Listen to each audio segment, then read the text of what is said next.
Welcome to YOUCANIC. Today we're going to talk about how you troubleshoot a Mercedes that doesn't start. First, we want to divide this in two parts. One, if the engine does crank, and if the engine doesn't crank at all. So if the engine, let's look at the first scenario, engine does crank, you want to check three things. You want to check for compression, you want to check for fuel pressure, and you also want to check for spark. These are actually pretty simple tests that you can do yourself. Uh, Pull out one of the ignition coils and then connect one of those spark plug testers and connect this to the coil, and then you plug this on the spark plug that still stays there. Coil stays connected, and as you crank the engine, look for spark here. So if you don't have spark, then you got something going on and you're going to trace that back.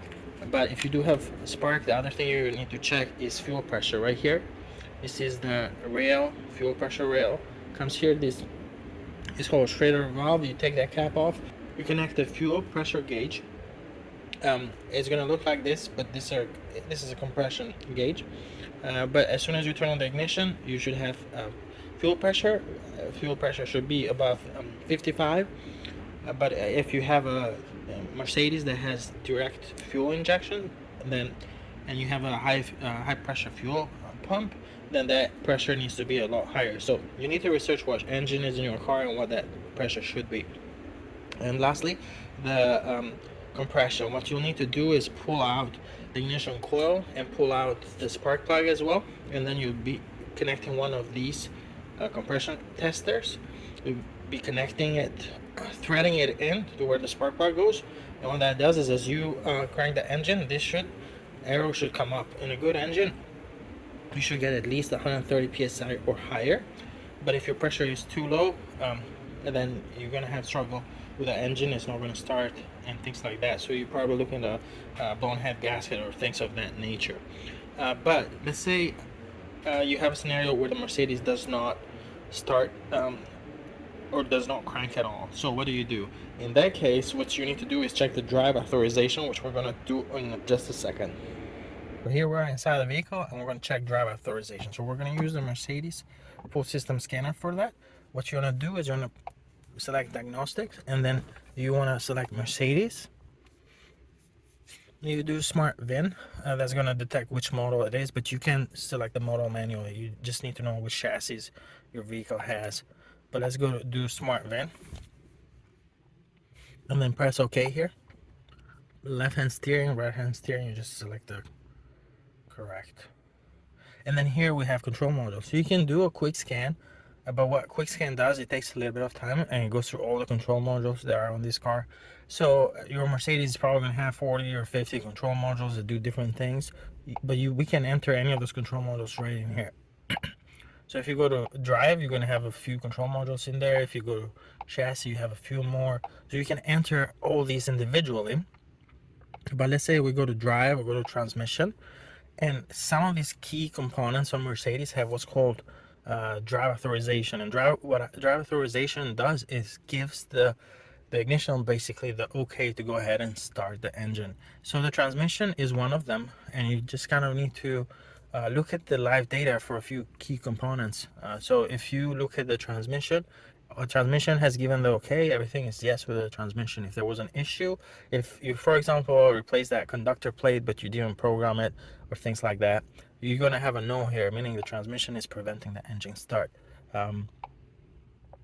And here the other thing you could check is if the actual position of the shifter, it should show as park or neutral. If it doesn't, you might have a bad ISM module, or the shifter module that's on the side of the transmission, which is its own. If we go back, it's its own control unit.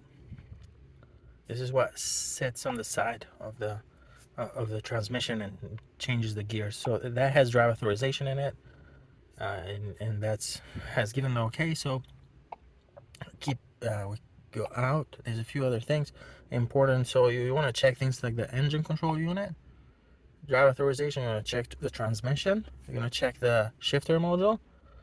This is the engine control unit. Go to live data, and then you select drive authorization. And if there is no communication, there might be a problem with that control module. And there is the shifter module. But if you go under body, you go to ignition switch. This is what kind of looks at all different systems. and go to live data and go to drive authorization.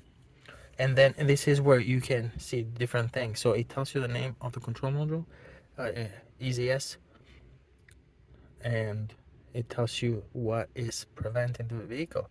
So for example, down here, it says ME motor electronics start enable is no. So this vehicle is a hybrid and uses a electric motor instead of a starter to start. So that electric motor is not giving the okay. There's an issue with it. That's what's preventing. Over here, you gotta have everything a yes in order to be able to start the car. So here we know what's preventing the engine from starting, and you can see, for example, the transmission has given the okay down here, and so on. But that's one of the first things that you should do if your Mercedes does not crank at all.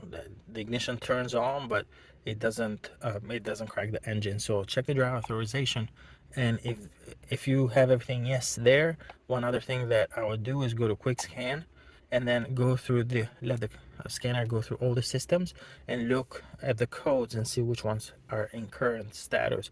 That's going to be something that's also most likely point you to what's going on, what issue is. So this does take a little bit of time, but if you give it a few more minutes, it's going to give you an overall picture of what's going on with the car. So let's give it some time and come back. Okay, so our scan is complete. We went through all the systems. Now in this vehicle, it did take a little while because, as you can see, we have a lot of codes.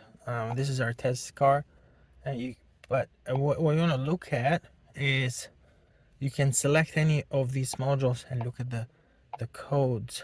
And what's important is to pay attention to the status of the code. So you have the code number over here, status here, and description there. But the codes are stored usually or not something you need to worry or address right away. What you need to focus on those that say either current or stored and current. Those are codes that most likely could be one of the reasons why your car doesn't start. So what you can do here, because you have a lot of systems on the car, you can select one of the control units if you want to enter it and dive more into it. So if you wanted to look at transmission or engine, you can select there, or select the drop down and look just the codes, or you can come down here at the bottom. You have a few options. You can save the report.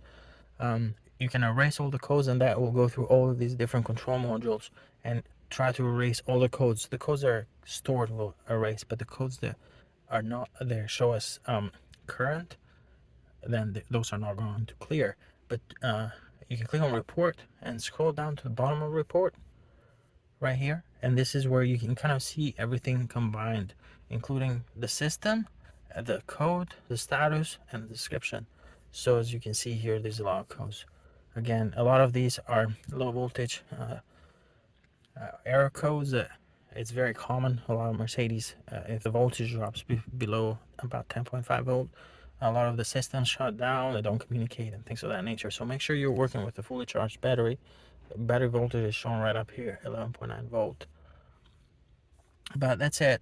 You'll really have to connect the dots, but you will need a good scanner so that you can take a look at all the systems from the car, look at check drive authorization on some of the key control modules that we talked about. And that's it. Thank you for watching YOUCANIC, where you can be the mechanic.